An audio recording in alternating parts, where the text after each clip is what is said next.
Well, if you haven't noticed, airfares are at their lowest levels in years. So, to make extra cash, the airlines have tacked on a fleet of fees.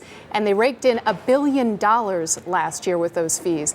Here with some advice on how to avoid those fees when you fly is CBS News travel editor Peter Greenberg. Good morning, Peter. Good morning. These are just aggravating, aren't they? You know, when it comes to flying these days, welcome to the home of the brave, the land of the fee. It's so true. It is. Yeah. And it's getting out of control. What are some of the most recent fees that we're seeing? Well, you're seeing some holiday fees where airlines like United, American, Delta, US Air are charging an additional $10 fee if you want to book a flight back on the Sunday after Thanksgiving or January 2nd or 3rd. Gee, what a surprise. Right. They're not calling it an airfare increase, they're just calling it a surcharge. It's an airfare increase. And what else do we have coming up? I've seen all sorts, a range of things. I mean, you name it, they're charging for it. Oh, there are boarding fees, of course, the bag fees, the seat fees. I mean, there are airlines now that are charging British Airways up to $90 if you want, sometimes, just to pick an assigned seat in coach. Right. It's ridiculous. If you want an aisle, you have to pay extra. If you want an aisle, you pay extra. On Spirit Airlines, if you want an extra row seat, it's $20. Unbelievable. Yeah. Unbelievable. But this is big money for the airlines. I mean, it's big money and getting bigger. That $1 billion is going to double by the end of this year. That's how much they're generating. What else are they charging for?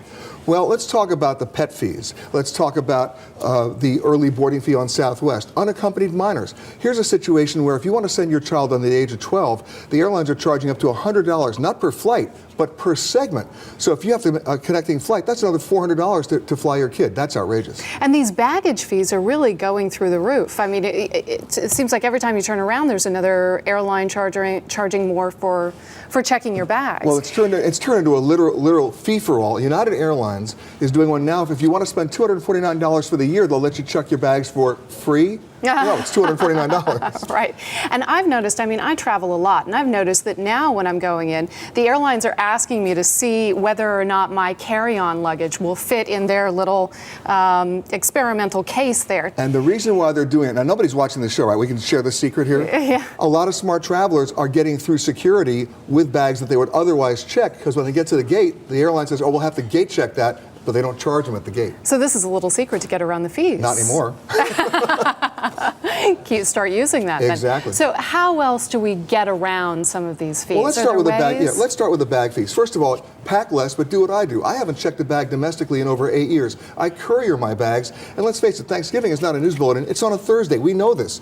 So you can do it 3 days in advance, either UPS, FedEx Ground. In many cases, that's cheaper than having the airlines lose your bags and charge you. That's unbelievable that you can do that cheaper. And if you're planning ahead, it works just fine. It does. And then the other thing is understand the standby rules, because the ticket change fees are about $150. In many cases, more than your actual cost of the ticket.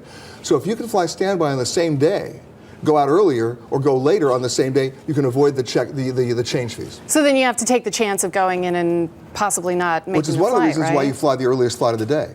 Ah, another good tip. There you go. Thanks. And always read the fine print, huh? That helps. The fine print is everything these days. That's the problem. All right. Peter Greenberg, thanks. And for more information on airline fees, go to our website, earlyshow.cbsnews.com.